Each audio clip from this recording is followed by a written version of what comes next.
So when editing a video, a lot of us comes to the conclusion on using green screen videos or memes. Now, a lot of you have been wondering on how to remove the green screen behind these memes.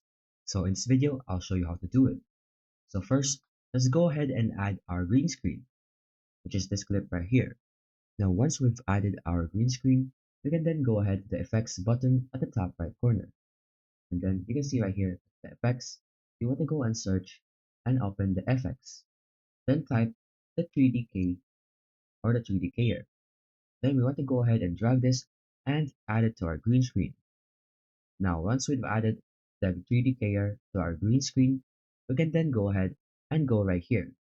And then simply click this drop down menu and click the Open FX Overlay.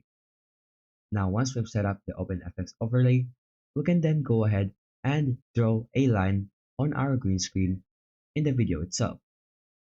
Now as you can see, we've now removed the green screen. However, there's still some green stuff left on the strokes itself.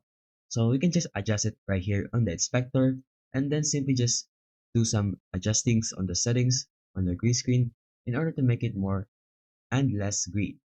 So basically it's up to you to adjust it, and that's how you can basically use the green screen and remove the green screen in DaVinci Resolve. If you liked this video, check out these other video recommendations below. Please leave your comments, like and subscribe to my channel. Thank you.